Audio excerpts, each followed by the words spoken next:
बिस्मिल्लाहिर्रहमानिर्रहीम। अच्छा जी, आज के लेक्चर में हम डिस्कस करेंगे design and analysis of connections को। अब यहाँ पे मैं बता चुका हूँ लास्ट लेक्चर में बड़े डिटेल में कि कनेक्शन जो है, कनेक्शंस की टाइप्स कौन कौन सी हैं। तो हम यहाँ पे इस लेक्चर में बोल्ट्स को डिस्कस करेंगे। ठीक है, बोल्ट एक कनेक्शन है। उसको कनेक्शन बेसिकली क्या थी, कनेक्शन मैंने क्या बताया था, एक दफ़ा दोबारा हम थोड़ा सा रिवाइज कर लेते हैं। हमने जो स्टार्ट वाले लेक्चर में बात की थी, कनेक्शन कनेक्शन वो स्ट्रक्चरल एलिमेंट्स होते हैं जो कि डिफरेंट मेंबर्स को ज्वाइन करने के लिए यूज़ किए जाते हैं। ठीक है, different members like beams, columns. ठीक है, एक जो डिफरेंट टाइप्स ऑफ कनेक्शंस हैं वो मैं भी बता चुका था कि बोल्टेड फ्रेम कनेक्शन होता है, बोल्टेड सीटेड कनेक्शन होता है। सीटेड कहते हैं टू फिट इन पोजीशन। ठीक है, इस तरह वेल्डेड फ्रेम कनेक्शन होते हैं, वेल्डेड सीट कनेक्शंस होते हैं, एंड प्लेट कनेक्शंस होते हैं, फिर कुछ स्पेशल कनेक्शंस होते हैं, फिर simple, rigid and semi rigid connections होते हैं। इस तरह रिविट कनेक्शंस भी होते हैं। ठीक है, तो मेन जो तीन तरह के मेन तीन जो जॉइनिंग कंपोनेंट्स थे वो कौन कौन से थे? बोल्ट्स थे, नट एंड बोल्ट्स थे, रिविट्स एंड वेल्डिंग। ठीक है, अब इसके अलावा अगर जनरली मैं बात करूं, जो कनेक्शन है उनकी जो है ना तीन टाइप्स होती हैं। एक्सियल कनेक्शन बड़े डिटेल में डिस्कस किया था। शीयर कनेक्शंस यानी रिजिड, सेमी रिजिड कनेक्शन को शीयर कनेक्शंस भी कहते हैं। ठीक है, इसको भी हम डिस्कस कर चुके हैं। फिर मूवमेंट कनेक्शंस जो रिजिड कनेक्शंस होते हैं, इनको भी हम जो है ना डिस्कस कर चुके हैं पहले। ठीक है, ये जनरल कनेक्शंस अगर पूछा जाए कि जनरल क्लासिफिकेशन कनेक्शंस की क्या है, तो वो कौन कौन से हैं? Axial, shear connections and movement connections. ठीक है, they are based on the primary load. मतलब ये जो टाइप्स हैं, axial connection, shear connection, movement connection, they are based on the primary load. ठीक है, that the connection is to carry. और वैसे कनेक्शन की डिफरेंट टाइप्स बता चुका हूँ, बोल्टेड फ्रेम है, bolted seated and so on. इसमें जो परमानेंट कनेक्शन है ना, जो मेन तीन है बोल्ट, जो ज्वाइनिंग कंपोनेंट्स है, वेल्डिंग है, नट एंड बोल्ट्स हैं, रिविट्स हैं। तो वेल्डिंग जो है वो परमानेंट जो है ना वो कनेक्शन है। बाकी जो दो हैं वो परमानेंट कनेक्शंस नहीं है, वो नॉन परमानेंट कनेक्शन है। जो रिविट्स और जो बोल्ट्स हैं, they are non permanent connection, और welding is a permanent connection. ये भी हम बड़े डिटेल में हम इस चीज को डिस्कस कर चुके थे। खैर, बात करते हैं हम इस लेक्चर में स्टील बोल्ट कनेक्शन को पढ़ेंगे। Bolts connection, steel bolt connection. अच्छा, अब डिज़ाइन और एनालिसिस को हम डिस्कस करेंगे कनेक्शंस की, और हम इसमें हमारा मेन फोकस जो होगा आज के इस लेक्चर में वो बोल्ट होगा। ठीक है, अब किसी भी स्ट्रक्चर में कोई भी जो इंडिविजुअल कंपोनेंट है, लाइक बीम हो गया, कॉलम हो गया, वो उतने ही स्ट्रांग होते हैं जितने कनेक्शन होते हैं। ठीक है, मतलब कि स्ट्रेंथ जो होती है वो सेम होती है एक इंडिविजुअल कंपोनेंट की और कनेक्शंस की। ठीक है, मतलब ये कहने का है कि अगर कनेक्शन स्ट्रांग होगा तो individual component are also strong. ठीक है, इसके अलावा स्ट्रक्चरल जो इंजीनियर होता है उनकी जो कोशिश यही होती है कि कनेक्शन जो है वो इस तरह डिज़ाइन करें कि वो अपनी फुल कैपेसिटी में उसको जो मेंबर्स को है ना वो फुल कैपेसिटी में डिज़ाइन करें, उसको मेंबर्स को वो कनेक्ट करें और वीक लाइन को अवॉइड करें कि वीक लाइन कोई भी कनेक्शन में कनेक्ट ना हो। तो ये स्ट्रक्चर इंजीनियर जो है उसकी बेसिकली जो है ना वो स्पेसिफाई करता है। और जैसे कि बीम्स में शीयर कनेक्शन दिए जाते हैं कि वो जो कनेक्टेड मेंबर्स हैं वो उनकी फुल कैपेसिटी के लिए डिज़ाइन किए जाते हैं कनेक्शंस, ताकि कोई भी वीक लाइन है कनेक्शन की उसको अवॉइड किया जा सके। अब सबसे पहले हम आते हैं सिंपल कनेक्शंस पे। ठीक है, सिंपल कनेक्शन में बेसिकली जो है, सिंपल कनेक्शन नॉर्मली जो होते हैं वो पिंड कनेक्शन होते हैं, पिंड। ठीक है, और these connection are assumed to transfer or transmit end shear only। ठीक है, ये एंड shear को जो है ना सिर्फ ट्रांसमिट करते हैं, ट्रांसफर करते हैं। और इसके अलावा ये जो है ना नेग्लिजिबल रेजिस्टेंस प्रोवाइड करते हैं टू रोटेशन। नेग्लिजिबल मतलब टू स्मॉल रेजिस्टेंस। मतलब ये कि जो ये कनेक्शन है ना, इसमें जो मेंबर्स हैं they rotate freely under normal loading condition. इसका ये मतलब है। तो सिंपल कनेक्शन जो है वो नॉर्मली जो है वो पिन कनेक्शंस होते हैं, और ये सिर्फ एंड शीयर को जो है वो ट्रांसफर करते हैं। ये चीज़ एक जहन में होनी चाहिए। इसके अलावा जनरली जो प्रैक्टिस में जो इंजीनियर होते हैं दे डेलीगेट द डिज़ाइन। डेलीगेट का मतलब होता है असाइन करना, इंटरेस्ट करना। ये जो है जो स्टील फैब्रिकेटर्स है, स्टील फैब्रिकेटर्स, फैब्रिकेटर का मतलब होता है मैन्युफैक्चरर, जो स्टील को मैन्युफैक्चर कर रहा है। फैब्रिकेशन मैंने मेटल फैब्रिकेशन मैंने फर्स्ट लेक्चर में डिटेल में समझाई थी। मेटल फैब्रिकेशन बेसिकली क्या होती है कि मेटल की creation by cutting, by bending and assembling process, ठीक है। So the creation of metal structure by cutting, bending and assembling process है। अगर स्टील फैब्रिकेशन क्या होगी कि स्टील की कटिंग, स्टील की बेंडिंग और उसको असेंबल करना, ये फैब्रिकेशन में आता है। तो स्टील फैब्रिकेटर वो बंदा है जो स्टील को मैन्युफैक्चर कर रहा है, जो स्टील की कटिंग कर रहा है, जो उसकी असेंबलिंग कर रहा है, ठीक है। तो इंजीनियर्स जो होते हैं, ये डिजाइन जो होता है सिंपल कनेक्शन का, वो किसको असाइन करते हैं, किसको डेलीगेट करते हैं, वो स्टील फैब्रिकेटर को करते हैं प्रैक्टिस में। स्टील फैब्रिकेटर होता है, ठीक है, वही जो है ना इसको करता है, डिजाइन करता है सिंपल कनेक्शन को। तो जो स्टील फैब्रिकेटर है यानी जो स्टील मैन्युफैक्चरर है, वो फिर इकोनॉमिकल मेथड सेलेक्ट करता है फैब्रिकेशन का एंड इरेक्शन का। इरेक्ट क्या होता है, इरेक्ट मतलब to construct, to build, to put something together and set up right, इसको कहते हैं इरेक्ट करना। तो जो स्ट्रक्चरल जो आपका इंजीनियर है वो असाइन कर रहा है डिजाइन किसको, स्टील फैब्रिकेटर को, और फैब्रिकेटर एक इकोनॉमिकल मेथड सेलेक्ट करता है फैब्रिकेशन का। उसके बाद इस सारे प्रोसेस के बाद एंड पे जो स्टील स्ट्रक्चरल इंजीनियर होता है वो रिव्यू करता है उस डिजाइन को और फिर अप्रूव करता है उस सिंपल कनेक्शन को। ये सिंपल कनेक्शन में क्या करेगा, स्टील फैब्रिकेटर को डिजाइन दिया, डेलीगेट किया, फिर उस फैब्रिकेटर ने इकोनॉमिकल मेथड सेलेक्ट किया, फिर इंजीनियर जो है वो उस डिजाइन को रिव्यू करता है उस सिंपल कनेक्शन को, और जो है फिर उसके बाद इसको ओके करता है। ये थे सिंपल कनेक्शन।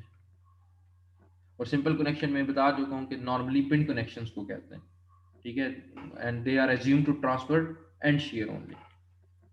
इसके बाद है डिटेल कनेक्शन। डिटेल कनेक्शन में भी बेसिकली यही है कि इंजीनियर जो है वो कनेक्शन डिज़ाइन स्टील फैब्रिकेटर को असाइन करता है, फिर स्ट्रक्चरल जो इंजीनियर होता है वो ड्राइंग्स प्रोवाइड करता है, ठीक है।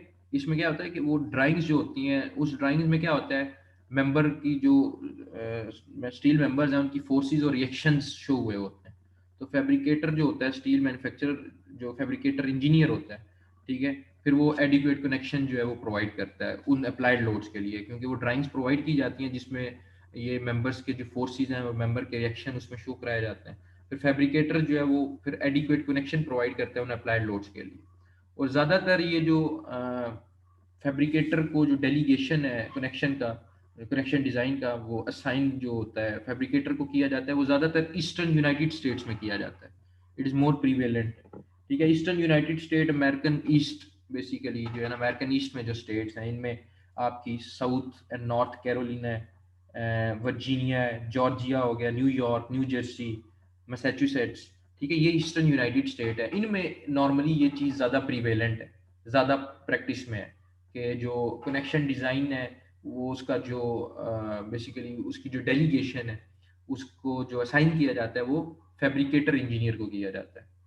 इसके अलावा फिर जब वो डिज़ाइन कर लेता है बेसिकली जो फैब्रिकेटर इंजीनियर होता है स्टील का, फिर उस डिज़ाइन करने के बाद स्ट्रक्चरल इंजीनियर जो है वो उसको रिव्यू करता है उन डिज़ाइंस को, और ये चीज़ इंश्योर करता है कि वो जो ये चीज़ जो है वो कंफर्म कर रही है डिज़ाइन इंटेंट के साथ, ठीक है। इस तरह नहीं होता कि बस उसने डिज़ाइन कर दी और वो चीज़ इम्प्लीमेंट कर देगी, नहीं। स्ट्रक्चरल इंजीनियर जो होता है फिर वो उस चीज़ को रिव्यू करता है, जो भी कनेक्शन डिज़ाइन स्टील फैब्रिकेटर ने, जो फैब्रिकेटर इंजीनियर है उसने जो डिज़ाइन किया होता है, ठीक है, फिर उसको रिव्यू करने के बाद फिर वो आपस में उसको उसकी कंफर्मिटी चेक करता है कि वो डिज़ाइन इंटेंट के मुताबिक है या नहीं, ठीक है। फिर उसके बाद जो है ना डिटेल कनेक्शन को यूज़ किया जाता है।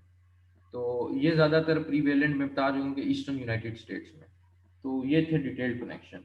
अच्छा, इसके अलावा थोड़ा सा मैं बता दूं, दो तरह के कनेक्शन में पहले बता चुका था, share connection, axial connection, movement connection, तीन कनेक्शन की टाइप। अब शेयर कनेक्शन का क्या मतलब है, शेयर का मतलब होता है, शेयर कनेक्शन का काम क्या होता है, it keeps something from sliding back and fourth, ठीक है, उसको बैक एंड फोर्थ मूवमेंट को जो है ना प्रिवेंट करती है। फॉर एग्जाम्पल एक बीम और कॉलम को जो बोल्ट किया जाता है, यानी बोल्टिंग की जाती है बीम और कॉलम की, या beam bolted to column, that is the shear connection. वो क्या करेगी, it keep this member from sliding back and forth. Similarly दूसरा जो कनेक्शन था वो था मूवमेंट कनेक्शन। तो मूवमेंट कनेक्शन क्या है? This is shear connection, it keeps something from sliding back and forth. Movement connection क्या करता है? It keeps something from turning in a circle. ठीक है, मूवमेंट क्या करेगा? इट प्रोवाइड रेजिस्टेंस, ठीक है, that thing will not turn in circle, that member जो है ना उसको रेजिस्टेंस प्रोवाइड करेगा उस सर्कल में रहे। So it keep something, movement connection keep something from turning in a circle. Simplified way में इसको मैं समझा रहा हूँ। ठीक है, so movement connection keep something from turning in a circle, और शेयर कनेक्शन क्या करेगी? It keep something from sliding back and forth, उसको इसकी बैक एंड फोर्थ मूवमेंट को प्रिवेंट करेगी शेयर कनेक्शन। ठीक है, ये बैक एंड फोर्थ मूवमेंट। ठीक है, अब मैंने बात की शेयर कनेक्शन की एग्जांपल क्या थी? A beam bolted to column. Beam और कॉलम में जो आप कनेक्शन प्रोवाइड करते हो, जो बोल्टिंग करते हो। और मूवमेंट कनेक्शन की एग्जांपल क्या है? बीम और कॉलम की जो वेल्डिंग होती है, बीम और कॉलम को जो वेल्डिंग के थ्रू आप जोड़ते हो, यानी a welded beam to column, और beam welded to column, that is an example of movement connection. तो ये दो कनेक्शन जो पहले भी मैं ऑलरेडी बता चुका हूँ, इनको सिंप्लीफाइड वे में मैं बताया। तो जैसा मैंने बताया था, जो सिंपल कनेक्शन होते हैं, सिंपल कनेक्शन में टाइप मैंने बताई थी कि सिंपल कनेक्शन जो है ना नॉर्मली पिन कनेक्शन होते हैं। इस तरह जो मूवमेंट कनेक्शन होते हैं दैट आर डिटेल्ड कनेक्शन, वो डिटेल्ड कनेक्शन की टाइप में आते हैं। अब जरा देखते हैं कि डिफरेंट कनेक्शंस जो हैं उनके एडवांटेजेस क्या है, डिसएडवांटेजेस क्या है। अब नॉर्मली एक बोल्ट कनेक्शन हो गया, एक रिवेटिंग होगी, और वेल्डिंग। ठीक है, वेल्डिंग क्या है? एक परमानेंट कनेक्शन है। रिवेटिंग और बोल्ट जो कनेक्शन है ये they are non permanent connection. तो सबसे ज़्यादा जो कॉमनली कनेक्शन यूज किया जाता है और जो मोस्ट इकोनॉमिकल भी है, ठीक है, वो है बोल्ट कनेक्शन, बोल्टेड कनेक्शन। ठीक है, ये चीज़ याद रखनी है कि तीनों कनेक्शंस में वेल्डिंग, ये इसमें रिवेटिंग और बोल्टिंग में bolted connections are the most economical and the most commonly use. इसके अलावा जो बोल्ट कनेक्शन होते हैं वो फिर दो तरह के होते हैं। एक होता है ऑर्डिनरी बोल्ट कनेक्शन, और एक होता है हाई स्ट्रेंथ बोल्ट कनेक्शन। ये भी याद रखना है कि ऑर्डिनरी बोल्ट कनेक्शन है, हाई स्ट्रेंथ बोल्ट कनेक्शन। अब जो रिवेटिंग कनेक्शंस है ना, riveted connections, they were used basically before 1950, क्योंकि 1950 से पहले पहले रिवेटेड कनेक्शन यूज किए जाते हैं। तो उसके बाद जो है अराइवल हुआ बोल्टेड और वेल्डेड कनेक्शंस का 1950s में। ठीक है, तब जो है ना रिवेटेड कनेक्शंस को वो खत्म कर दिया गया था, ऑब्सलीट हो गए थे। ठीक है, तो रिवेटेड कनेक्शन 1950 से पहले रिवेटेड कनेक्शंस का ही दौर था। फिर रिवेटेड कनेक्शंस के दौर के बाद एडवांसमेंट हुई, एडवेंट हुआ, अराइवल हुआ किसका? वेल्डेड कनेक्शंस का और बोल्टेड कनेक्शंस का 1950s में। ठीक है, उससे पहले पहले रिवेटेड थे, उसके बाद बोल्टेड एंड वेल्डेड कनेक्शन आ गए। ठीक है, तो रिवेट बेसिकली जो जॉइंट्स हैं, रिवेटेड कनेक्शन जो है, रिवेटेड जॉइंट, वो बेसिकली ये मर्ज हुए थे 1820s में। फिर 1850 में वेल्डिंग टेक्नोलॉजी आ गई थी। फिर 1950s में जो है वो क्या नाम है, बोल्टेड टेक्नोलॉजी आ गई। तो फिर ये खत्म हो गया था, बोल्टेड टेक्नोलॉजी को कॉमनली अब यूज किया जाता है। इसके अलावा जो रिवेटेड कनेक्शंस हैं, मैं बता चुका हूँ, ऑब्सलीट हो चुके हैं, अब यूज नहीं होते। इसका रीज़न ये है कि रिवेटेड कनेक्शन के डिसएडवांटेजेस ये है कि इसमें स्किल्ड लेबर चाहिए होती है इंस्टॉलेशन के लिए। ठीक है, इसकी स्किल्ड लेबर से मुराद ये होता है, अक्सर जगह पे लिखा होता है कि स्किल्ड लेबर होनी चाहिए। स्किल्ड लेबर का मतलब ये है कि लेबर जो है वो हाईली ट्रेंड हो, एक्सपीरियंस्ड हो, एजुकेटेड हो। ठीक है, उनकी जो ट्रेनिंग हुई हो, प्रोलॉन्ग ट्रेनिंग से पास हो के वो लेबर जो है आई हो। ठीक है, इसके अलावा कोई भी अगर साइट पे जॉब में कोई भी कॉम्प्लेक्स या कोई भी फिजिकल टास्क, मेंटल या फिजिकल कॉम्प्लेक्स टास्क मिले तो वो उसको इजीली परफॉर्म कर सके, that is the skill level, highly trend. ठीक है, having prolong period of training. तो रिविट्स के लिए जो है ना हाईली स्किल्ड लेबर चाहिए, उसकी इंस्टॉलेशन के लिए, उसकी इंस्पेक्शन के लिए। एक लेमैन, एक लेबर जिसकी स्किल नहीं है, जो स्किल्ड लेबर नहीं है, वो उसकी इंस्पेक्शन नहीं कर सकता, उसकी इंस्टॉलेशन नहीं कर सकता। तो रिविट का एक डिसएडवांटेज ये है। इसके अलावा एक और जो डिसएडवांटेज है रिविट का, वो ये है कि नॉइस, नॉइस एक बहुत बड़ा प्रॉब्लम है रिवेटेड कनेक्शन का। इसको इसकी इंस्टॉलेशन के वक्त नॉइस जो प्रोड्यूस होती है, नॉइस पोल्यूशन, वो एक इसका बड़ा डिसएडवांटेज है। इसके अलावा रिविट जो है वो उसको इंस्टॉल करने के लिए हाई टेम्परेचर पे उसको इसको हीट करना पड़ता है, very high temperature, like about 1000 Fahrenheit तक जो है ना इसकी इंस्टॉलेशन में टेम्परेचर यूज़ होता है। तो 1000 फ़ारेनहाइट का मतलब ये 538 डिग्री सेल्सियस, इतना टेम्परेचर चाहिए होता है, that is somewhat more dangerous. और इसके अलावा जो आपके हाई स्ट्रेंथ बोल्ट्स हैं, ठीक है, एक तो उनके लिए लेबर लेस, कम लेबर चाहिए, और उनके लिए जो डिग्री ऑफ सेफ्टी है ना उसका ख्याल रखना पड़ता है। अब ये हाई स्ट्रेंथ बोल्ट का बता रहा हूँ कि उसके जो नेगेटिव एस्पेक्ट्स हैं, उसके डिसएडवांटेजेस क्या हैं। एक तो हाई स्ट्रेंथ बोल्ट में जो है ना मटेरियल की कॉस्ट ज़्यादा लगती है, they have a greater material cost as compare to rivets, ठीक है। उसके अलावा उनको with the high degree of safety install करना पड़ता है, ठीक है। उसमें ज़रा सी भी जो है ना भूल चूक बर्दाश्त नहीं की जाती, सेफ्टी को के एस्पेक्ट को नज़र में रखना होता है, और डिग्री ऑफ सेफ्टी जो है वो हाई होती है उसमें। और जो है, लेकिन ये है कि इसमें लेस लेबर रिक्वायर होती है। तो ये थे डिफरेंट टाइप्स ऑफ कनेक्शन, उनके बेसिकली एडवांटेजेस क्या हैं, डिसएडवांटेजेस क्या हैं। तो मोस्ट कॉमनली और मोस्ट इकोनॉमिकल कनेक्शन जो है अभी यूज़ हो रहा है वो कौन सा, बोल्टेड कनेक्शन। अब बात करते हैं बोल्ट्स के पार्ट्स की, कि जो बोल्ट्स हैं इनके डिफरेंट पार्ट्स कौन कौन से हैं। अब ये बोल्ट का हेड है, ये जो पोर्शन नजर आ रहा है ना आपको,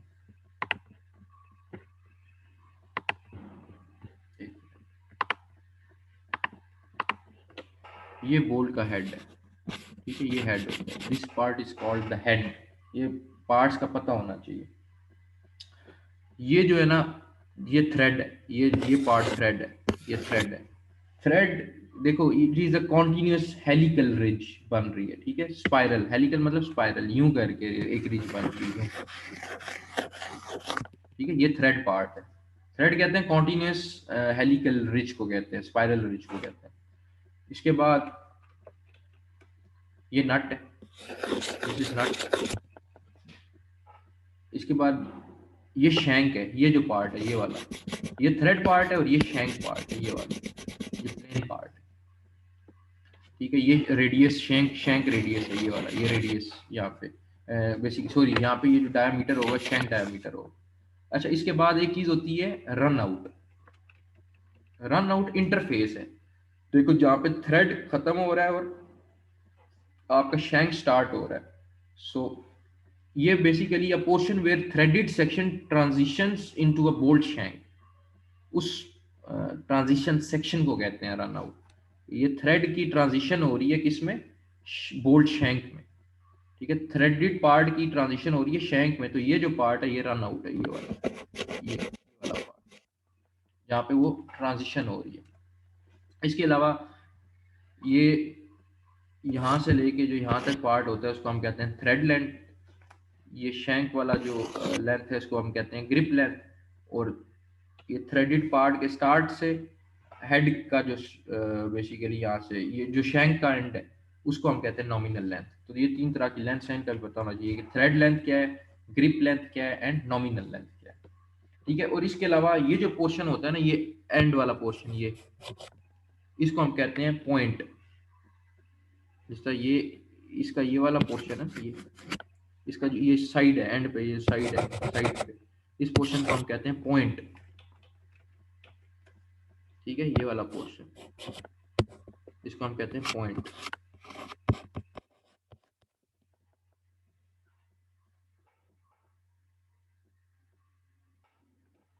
इसके बाद जो थ्रेड है इसके भी आगे में अगर, एक मिनट,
अब ये थ्रेड पार्ट को मैंने जो है ना इसमें शो कराया हुआ है, ये जो है इसमें जो दिखा रहा हूँ मैं वो थ्रेडेड पार्ट है। ये थ्रेडेड पार्ट याद है ना। अब थ्रेडेड पार्ट में भी डिफरेंट जो है वो आगे क्या नाम है इसके पार्ट्स हैं। अब ये जो है यहाँ से लेके यहाँ तक इस डिस्टेंस को हम कहते हैं पिच। ठीक है, एक थ्रेड से लेके दूसरे थ्रेड तक, यानी डिस्टेंस बिटवीन थ्रेड, जो थ्रेड्स के दरमियान जो डिस्टेंस होता है उसको कहते हैं थ्रेड पिच। ये पिच है इन थ्रेड्स के दरमियान, यहाँ से लेके यहाँ तक डिस्टेंस, फिर यहाँ से लेके यहाँ तक डिस्टेंस। ठीक है, फिर यहाँ से लेके यहाँ तक का डिस्टेंस को हम कहेंगे थ्रेड। ठीक है, ये मिलीमीटर्स में होता है। इसके बाद ये जो एंगल है दिस वन, और एक मिनट यहाँ पे एनोटेट कर लूँ। ठीक है, ये जो एंगल है ये वाला, ये एंगल दो थ्रेड्स के दरमियान, इसको हम कहते हैं थ्रेड एंगल। ठीक है, इसको क्या कहते हैं? Thread angle.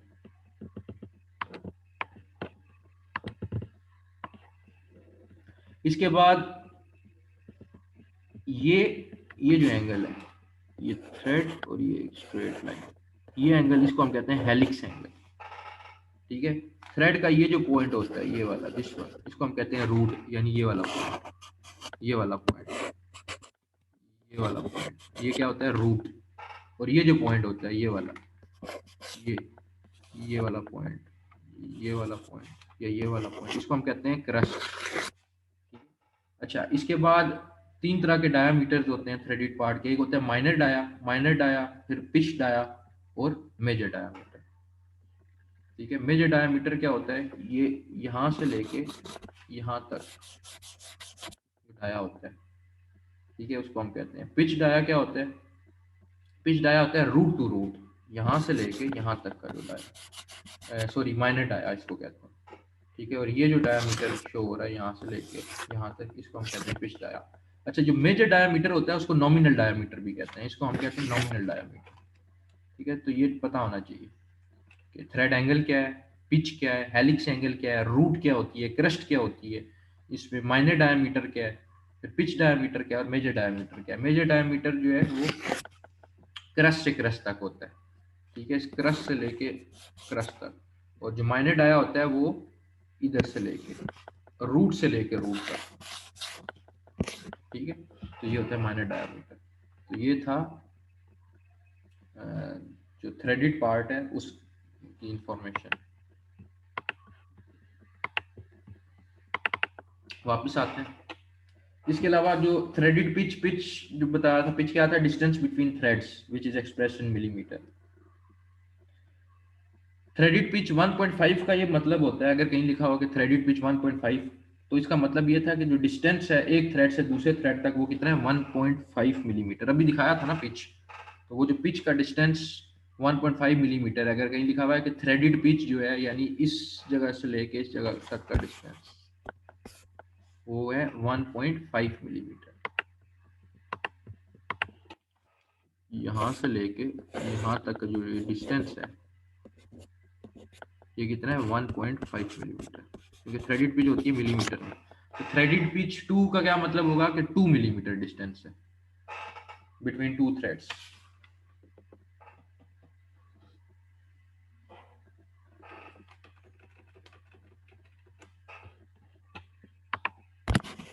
ठीक है, ये थे डिफरेंट पार्ट्स ऑफ बोल्ट्स। ठीक है, क्रस्ट क्या है, रूट क्या है,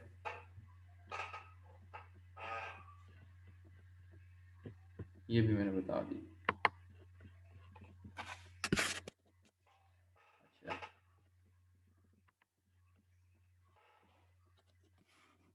ये जो है ये सामने गिवन है बोल्ट होल टाइप्स।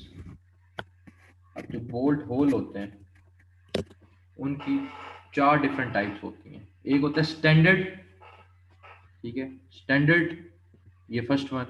फिर ये बी जो है ये ओवर साइज्ड होल, फिर शॉर्ट स्लॉटेड और लॉन्ग स्लॉटेड होल। सबसे पहले हम बात कर लेते हैं स्टैंडर्ड की।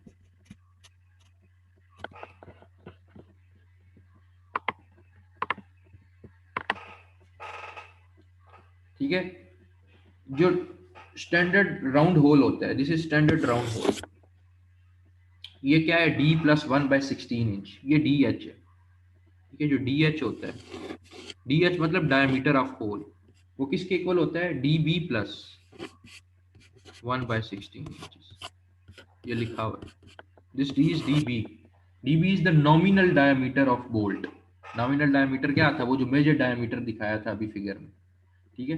तो जो बोल्ट का डायमीटर होता है, डायमीटर ऑफ होल, उस में प्लस करते हैं 1/16 इंचेस। इसका मतलब ये है कि डायमीटर जो होल का होता है वो डायमीटर ऑफ बोल्ट से बड़ा रखा जाता है, ठीक है।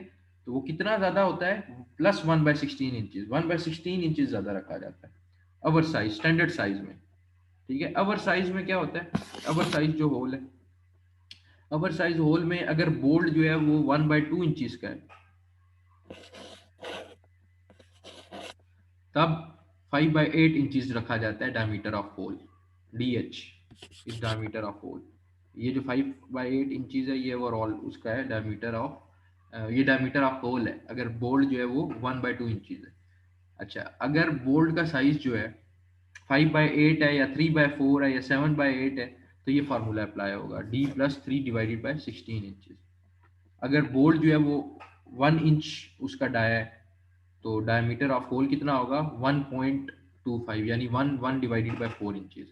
अगर बोल्ट का डायमीटर 1/8 इंचेस से ज़्यादा है, तो जो डायमीटर ऑफ होल होगा वो कितना होगा, D+5/16 इंचेस। डिज़ाइन करते हुए ये चीज़ें ध्यान में रखें। इसके अलावा शॉर्ट स्लॉटेड और लॉन्ग स्लॉटेड होल्स। स्लॉटेड का मतलब ये होता है, स्लॉटेड शेप वो ज्योमेट्रिकल शेप होती है जिसमें दो आर्क जो है वो एक स्ट्रेट लाइन के साथ जो है ना, दो आर्क को स्ट्रेट लाइन के साथ कनेक्ट किया जाए। मतलब ये दो आर्क है, उनको ये जब ये इस तरह स्ट्रेट लाइन से कनेक्ट कर दिया जाए तो ये शेप होती है स्लॉटेड शेप।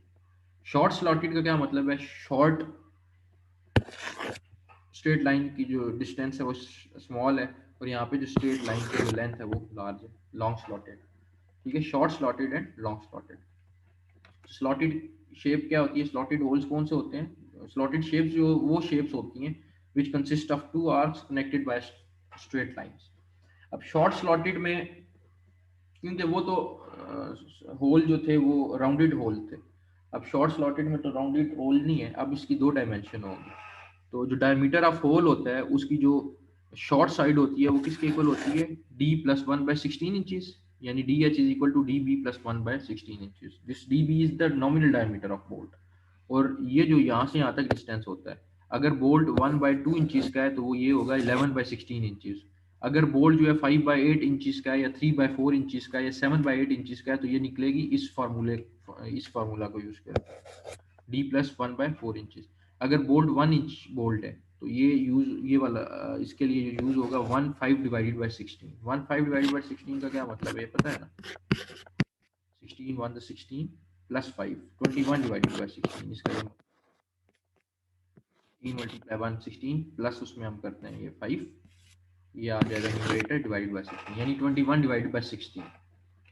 अच्छा, इसके अलावा जब बोल्ट है उसका डायमीटर 1/8, मतलब ये 9/8 इंचेस से ज़्यादा होगा, तब जो इस जो लॉन्गर साइड होगी होल की, वो किसके इक्वल होगी, D+3/8 इंचेस। यहाँ पे D क्या है, D is equal to DB, bolt diameter, nominal diameter of bolt.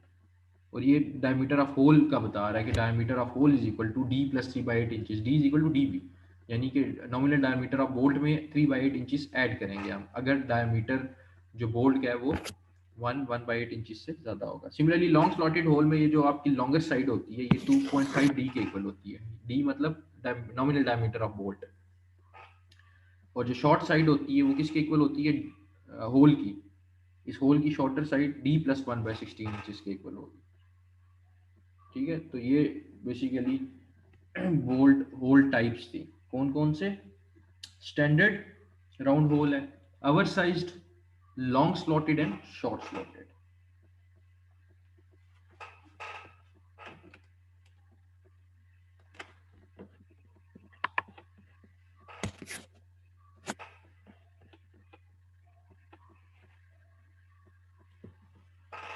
अच्छा जी, पहले भी मैंने ये बात की कि जो बोल्टिंग प्रैक्टिस है it superseded riveting. Supersede mean replace, overthrow, take the place of, ठीक है। अब रिवेटिंग की जगह बोल्टिंग टेक्निक यूज होती है प्रैक्टिकली, क्योंकि बोल्टिंग टेक्निक एक तो फास्ट है, और उसमें जैसे रिवेटिंग टेक्निक के लिए हाईली ट्रेंड स्किल्ड लेबर चाहिए होता है, उस तरह बोल्टिंग के लिए skilled labour, highly trend labour require नहीं होता, जैसे कि रिवेटिंग और वेल्डिंग के लिए रिक्वायर होता है। तो दैट्स वाई जो है ना प्रैक्टिकली बोल्टिंग टेक्निक जो है ना यूज हो रही है all over the world, and it superseded riveting. और मैं पहले बता चुका हूँ कि रिवेटिंग 1950s में जब बोल्टिंग टेक्नोलॉजी आई, तो after the advent of bolting technology जो रिवेटिंग है वो ऑब्सलीट हो गई थी, ठीक है।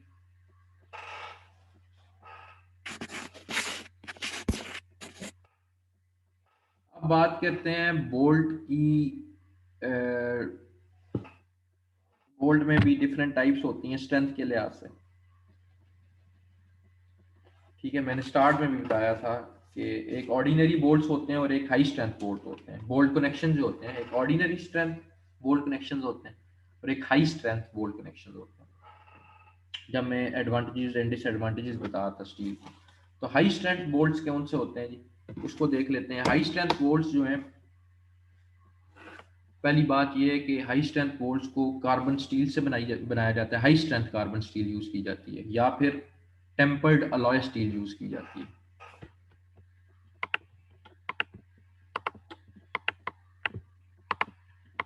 ठीक है। या तो हाई स्ट्रेंथ कार्बन स्टील या फिर टेम्पर्ड अलॉय स्टील,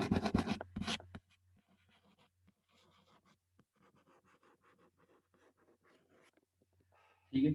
अब हाई स्ट्रेंथ मटेरियल जो है वो बेसिकली क्या करता है, वो बोल्ट की स्ट्रेंथ को 25 टू 50% इंक्रीज कर देता है, ठीक है। हाई स्ट्रेंथ कार्बन स्टील या टेम्पर्ड अलॉय स्टील ये क्या करेगा, ये 25 टू 50% जो बोल्ट की स्ट्रेंथ है उसको इंक्रीज कर देगा, ठीक है। दैट्स वाई इसका जो नाम है हाई स्ट्रेंथ बोल्ट है।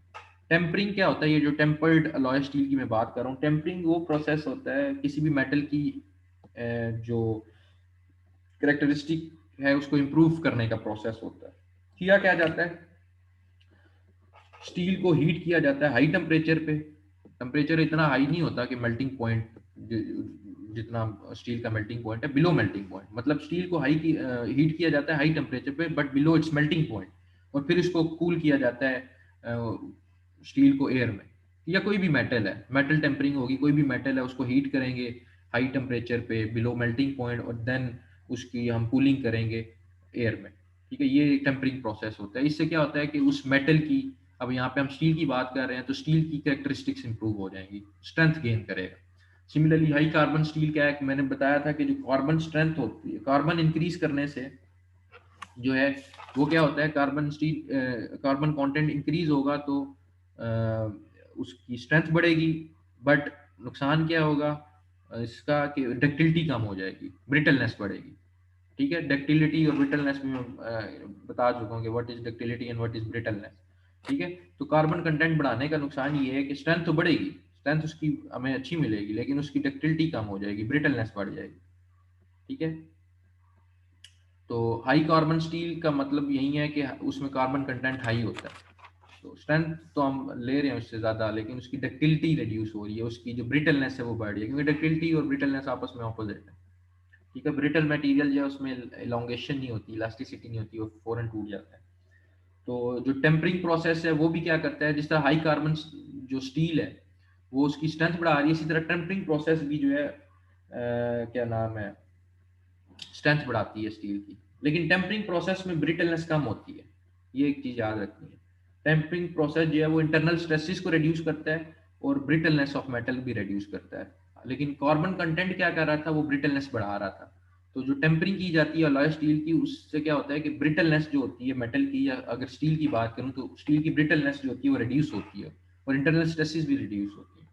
सो हाई स्ट्रेंथ बोल्ट, फिर बात वापस आता हूँ कि हाई स्ट्रेंथ बोल्ट को बनाया जाता है हाई कार्बन स्टील से या टेम्पर्ड अलॉय स्टील से। टेम्परिंग प्रोसेस भी बता दिया, हाई कार्बन जो स्टील है, हाई कार्बन जो हाई स्ट्रेंथ कार्बन स्टील है उससे कार्बन कंटेंट बढ़ाने से क्या होता है ये भी बता दिया। और ये जो हाई स्ट्रेंथ मटेरियल है कौन कौन से, tempered alloy steel is a high strength material, and high strength carbon steel, ठीक है। ये जो दो मटेरियल है ये 25 टू 50% बोल्ट की स्ट्रेंथ को इंक्रीज करते हैं।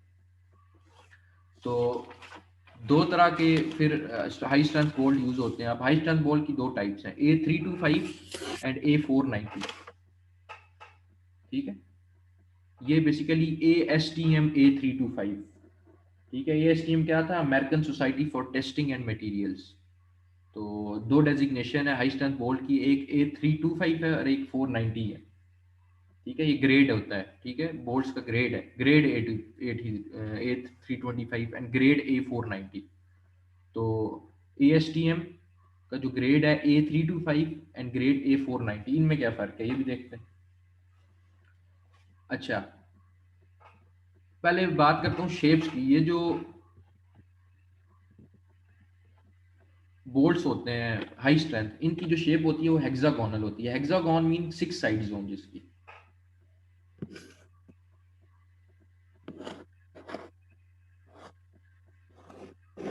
ये हेक्सागोन शेप होती है। जो हेड होता है वो हेक्सागोन शेप का होता है। 1 2 3 4 5 6 साइड हो गए। तो ये जो बोल्ट्स होते हैं इनका जो हेड होता है उसका हेक्सागोन होता है। और नट्स भी जो होते हैं ना, नट्स की शेप भी क्या होती है? हेक्सागोनल होती है हाई स्ट्रेंथ बोल्ट की। और इनका जो कॉमन साइज होता है इन बोल्ट्स का, क्या कहते हैं, जो डायामीटर होता है हाई स्ट्रेंथ बोल्ट का, वो बेसिकली 0.5 टू 1.5 इंचज के की रेंज में होता है। ठीक है, और स्टील बिल्डिंग्स में जो मोस्ट कॉमन साइज हम स्टील की बिल्डिंग्स में यूज करते हैं वो 3/4 इंचज, जो कि बनता है 0.75 इंचज से लेके 7/8 इंचज तक। 7/8 बनता है 0.88 इंचज। ठीक है, तो स्टील बिल्डिंग में मोस्ट कॉमन साइज अगर मिलीमीटर में बात करूं तो 19 से 22 मिलीमीटर अप्रोक्सीमेटली। 19 मिलीमीटर से लेके 22 मिलीमीटर डायामीटर जो है वो बोल्ट यूज किया जाता है स्टील बिल्डिंग में। और जो कॉमन साइज होता है वो 0.5 से 1.5 इंचज तक बोल्ट का जो है ना वो हाई स्ट्रेंथ बोल्ट का जो है इस रेंज में होता है। 1 inch is equal to 25.4 millimetre. 1 inch में 21.4 मिलीमीटर होता है। ये भी चीज पता होनी चाहिए।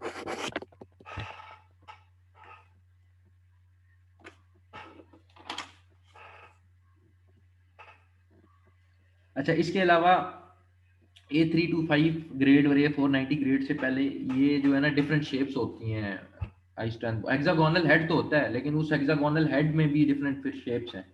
Button shape, hexagonal shape, intended hexagonal style है, सॉकेट है, 6 पॉइंट है, 12 पॉइंट है। इंटेंडेड का मतलब होता है it is divided with a zigzag line. खैर, आप इसकी पिक्चर्स को मजीद डिटेल में जो है इंटरनेट पे देख सकते हो, ज़्यादा अच्छे से समझ आ जाएगी। बटन शेप जो इसका टॉप व्यू है उससे आपको पता लग जाएगा। ये सामने टॉप व्यू बना भी हुआ है, ये बटन शेप है। This is hexagonal shape, this is intended hexagonal shape, this is socket shape. ठीक है, ये 6 पॉइंट होता है और ये 12 पॉइंट होता है। अब 12 पॉइंट जो होता है और 6 पॉइंट में क्या फ़र्क है? 12 पॉइंट लाइट वेट रिपेयर्स के लिए यूज़ होता है, और जो 6 पॉइंट है वो हैवी रिपेयर्स के लिए यूज़ होता है। तो 6 पॉइंट जो होता है बोल्ट हेड, वो it is less likely to slip off than 12 point bolt. ठीक है, तो 12 पॉइंट बोल्ट में स्लिपेज ज़्यादा होती है, 6 पॉइंट जो है वो it is less likely to slip off than 12 point. खैर, वापिस आते हैं ग्रेड A325 और ग्रेड A490 पे। सो जो ये ASTM ग्रेड है, American society for testing and material, जो ग्रेड A325 है ये जो है 13 से 38 मिलीमीटर बोल्ट का जो है ना डायमीटर होता है। 13 टू 38 मिलीमीटर ये तकरीबन बनता है 0.5 से। ये जो लिखा हुआ है ना ये साइज, ये A325 का ही साइज लिखा हुआ है, ये इतना बनता है 13 टू 38 मिलीमीटर। ठीक है, तो जो A325 है उसका जो नॉर्मली साइज होता है वो किस रेंज में होता है? 13 टू 38 मिलीमीटर, मतलब 0.5 टू 1.5 इंचेस। और इसके अलावा जो मिनिमम टेंसाइल स्ट्रेंथ होती है A325 की, जो टेंसाइल स्ट्रेंथ है, बताया था कि what is tensile strength, what is compressive strength, वो होती है मिनिमम 105 से 120 ASI। ठीक है, ASI क्या होता है? किलो पाउंड पर स्क्वायर इंच। ठीक है, किलो पाउंड पर स्क्वायर मिनिमम टेंसाइल स्ट्रेंथ होती है। और A through 5 जो स्टील है इसको बनाया जाता है मीडियम कार्बन स्टील के थ्रू। इसमें medium strength carbon steel use होता है, और जो A490 है उसमें अलॉय स्टील यूज होता है। दो बताए थे ना स्ट्रेंथ बोल्ट में, या तो टेम्पर्ड अलॉय स्टील होता है या फिर हाई स्ट्रेंथ कार्बन स्टील होता है। तो A490 में अलॉय स्टील यूज होता है, और A325 जो ग्रेड है उसमें मीडियम कार्बन स्टील यूज होता है। तो A490 की जो स्ट्रेंथ होती है ग्रेड A490, इसकी स्ट्रेंथ जो है A325 से ज़्यादा होती है। लेकिन एक मसला ये है A490 का, इसमें ब्रिटलनेस जो है ना, ये ब्रिटल है, इसमें ब्रिटल फ्रैक्चर ज़्यादा होते हैं, इसके चांसेस ज़्यादा होते हैं। तो A490 में जो चांसेस ऑफ ब्रिटल फ्रैक्चर है they are more than A325 bolts. और जो मिनिमम टेंसाइल स्ट्रेंथ है A490 की वो होती है 150 KSI, उसकी कितनी थी 105 से 120। तो स्ट्रेंथ वाइज तो ये ज्यादा है, स्ट्रेंथ तो ज्यादा है, लेकिन ब्रिटल फ्रैक्चर के चांसेस जो है A490 के वो ज्यादा है 325 में, स्ट्रेंथ में भी ज्यादा है और ब्रिटल फ्रैक्चर के चांसेस भी ज्यादा है।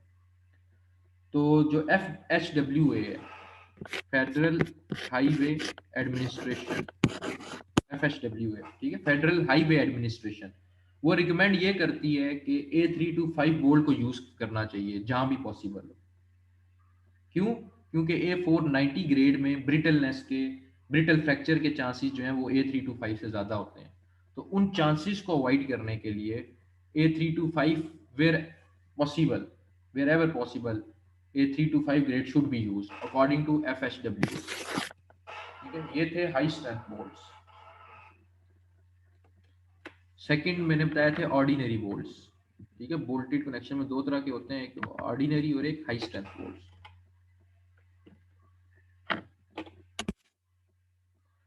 ठीक है, ऑर्डिनरी बोल्ट्स के डिफरेंट नाम है, किसी भी नाम से पूछा जा सकता है, तो पता सब होना चाहिए। ऑर्डिनरी बोल्ट को अनफिनिश बोल्ट भी कहते हैं, ऑर्डिनरी बोल्ट को कॉमन बोल्ट्स भी कहते हैं, ऑर्डिनरी बोल्ट को रफ बोल्ट्स भी कहते हैं, ऑर्डिनरी बोल्ट को कार्बन स्टील बोल्ट्स भी कहते हैं, और एक और नाम होता है ऑर्डिनरी बोल्ट का, उनको कहते हैं ब्लैक बोल्ट्स, ब्लैक बोल्ट्स। ठीक है, ये सारे नाम जो है ऑर्डिनरी जो है बोल्ट्स के हैं।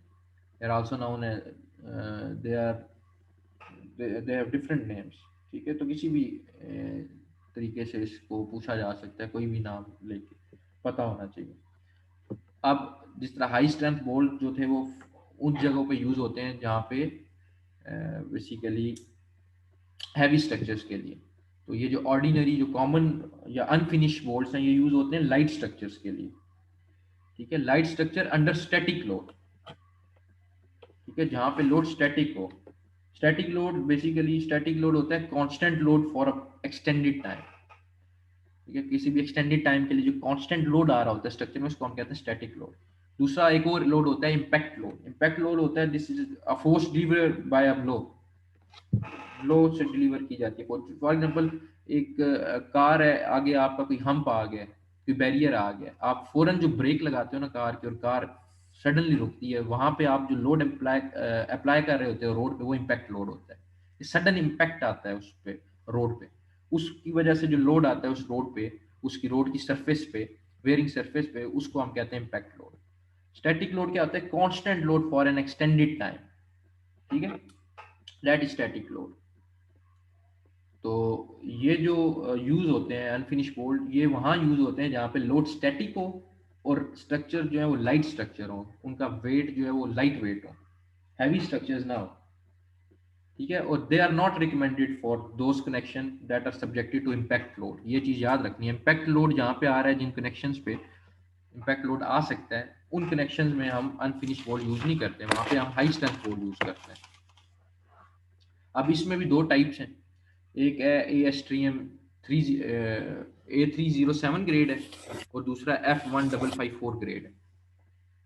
ठीक है, अब जो ASTM 307 है, ये यूज होता है एंकर रॉड्स के लिए। अब एंकर रॉड्स क्या है वो भी देखते हैं। इसके अलावा एंकर रॉड्स जो है उनको हम फाउंडेशन बोल्ट्स भी कहते हैं। ठीक है, एंकर रॉड्स को, ये जो एंकर रॉड है इसमें ये जो स्टील यूज होता है वो ये यूज होता है, A307 ग्रेड स्टील यूज होता है। तो एंकर रॉड्स को फाउंडेशन बोल्ट्स भी कहते हैं या एंकर बोल्ट्स भी कहते हैं। तो एंकर रॉड्स का पर्पस क्या होता है? स्ट्रक्चरल और नॉन स्ट्रक्चरल एलिमेंट को कंक्रीट के साथ कनेक्ट करना। कंक्रीट है, ठीक है, इसमें जो है ना स्ट्रक्चरल और नॉन स्ट्रक्चरल एलिमेंट को कनेक्ट करना। ठीक है, स्ट्रक्चर या नॉन स्ट्रक्चरल एलिमेंट को कंक्रीट के साथ जब कनेक्ट करेंगे तो हम एंकर रॉड यूज करेंगे, और उसमें जो बोल्ट का ग्रेड यूज होगा वो A307 ग्रेड यूज होगा। इसके अलावा जो कॉमन क्या नाम है, इनकी जो ASTM 307 और F1554 की जो टेंसाइल स्ट्रेंथ है वो स्टेबल में गिवन है। कोड LRFD कोड, ठीक है, sorry ASD code, allowable strength design code है। उसमें अलाउेबल स्ट्रेंथ डिजाइन कोड में कॉमन बोल्ट्स की जो है टेंसाइल स्ट्रेंथ और शेयर स्ट्रेंथ गिवन है A307 की। ठीक है, अच्छा, इसके अलावा ये जो यूज़ होता है कॉमन जो बोल्ट यूज़ होता है वो कहाँ कहाँ यूज़ होता है, जहाँ पे लाइट पोल्स वगैरह को इम्बेड करने के लिए कंक्रीट में, ट्रैफिक सिग्नल्स जो कंक्रीट में इम्बेड हुए होते हैं उनका जो बेस उधर यूज़ होता है। इसके अलावा स्ट्रक्चरल स्टील कॉलम को सपोर्ट करने के लिए यूज़ होता है, कंक्रीट फाउंडेशंस में यूज़ होते हैं ये रफ बोल्ट्स जो हैं, और इसके अलावा बहुत सी एप्लीकेशन में यूज़ होते हैं।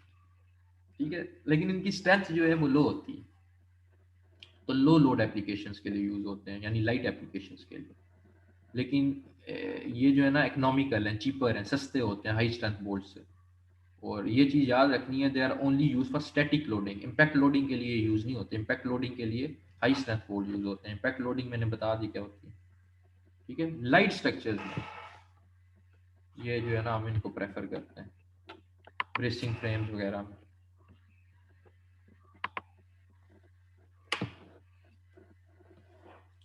अच्छा, जिस तरह उनके जो हेड्स थे वो स्क्वेयर हेड्स थे,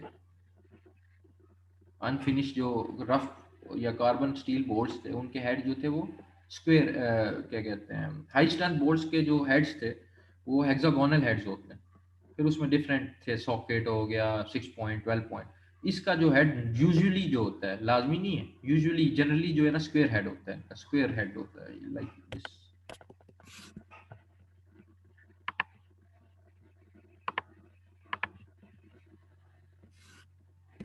यूं कर इनका हेड जो है स्क्वेयर होता है, स्क्वेयर हेड है, कॉस्ट कम लगेगी, मटेरियल कम यूज होगा, तो ये इसलिए इकोनॉमिकल होते हैं। और इनका जो साइज होता है वो होता है 0.25 से 4 इंचज के बिटवीन रेंज में, 1/4 to 4। उनका कितना था, 0.5 to 1.5 की रेंज में। ये होता है 0.25 से 4 इंचज की रेंज में।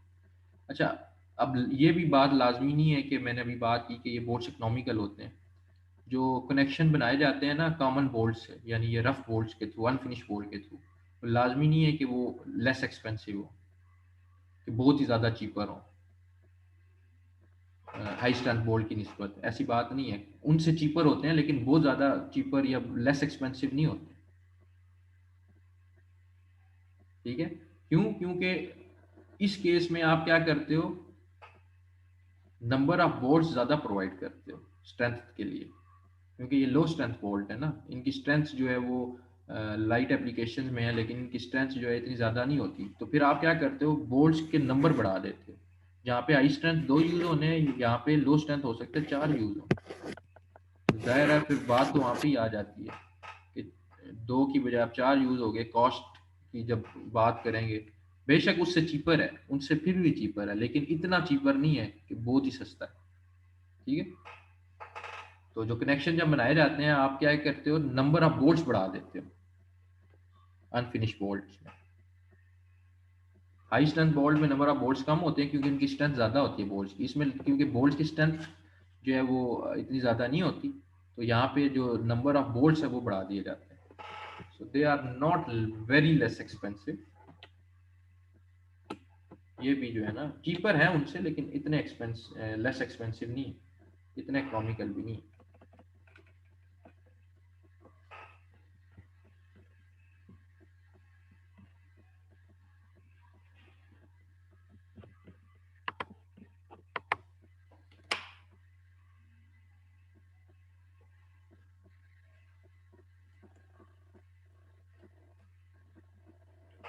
इसके बाद ये जो टेबल है ये वहीं LRFD मैनुअल है, ये सॉरी ASD मैनुअल का है, अलाउएबल स्ट्रेंथ डिज़ाइन मैनुअल बताया था ना डिज़ाइन के मेथड्स, एक था ASD और एक था LRFD। ASD टेबल है उस डिज़ाइन मैनुअल का, इसमें डेजिग्नेशन गिवन है बोल्ट्स की A307, ये ग्रेड है बोल्ट का, ये ग्रेड है, ये फ्लांग ग्रेड फ्लांग ग्रेड फ्लांग। इसमें N और X जो है ना, अभी सिर्फ इतना याद रखना है, आगे बताऊंगा। N का मतलब ये है कि threads are included in the shear plane. जब थ्रेड्स को, वो जो थ्रेड्स था ना बोल्ट का थ्रेड, ये स्पाइरल, ये पोर्शन जब शेयर प्लान में अगर आएगा, शेयर प्लान यहाँ पे लाया करेगा, तो ये लेटर N है, यानी कि यहाँ पे बोल्ट का थ्रेड जो है वो शेयर प्लान में इंक्लूडेड है। X का मतलब ये है कि बोल्ट का जो थ्रेड है वो शेयर प्लान में इंक्लूडेड नहीं है, यानी कि यहाँ पे कहीं पे उसका शेयर प्लान हो। ठीक है, तो ये अलाउएबल टेंसाइल स्ट्रेंथ गिवन है, this is basically slip critical standard hole, ये शेयर फोर्स स्ट्रेस गिवन है फला ग्रेड्स की। A307 की जो अलाउएबल शेयर स्ट्रेस है वो ये गिवन है, उसमें फिर स्लिप क्रिटिकल और बेरिंग टाइप, ये भी आगे हम पढ़ेंगे। स्लिप क्रिटिकल शेयर स्ट्रेस क्या होती है, बेरिंग टाइप, फिर बेरिंग टाइप पे भी आएंगे वो क्या होती है, ये डेजिग्नेशन और उसकी आगे अलाउएबल टेंसाइल स्ट्रेस गिवन। बाकी हम देखते हैं नेक्स्ट अपनी वीडियो में, इस वीडियो तक इतना ही।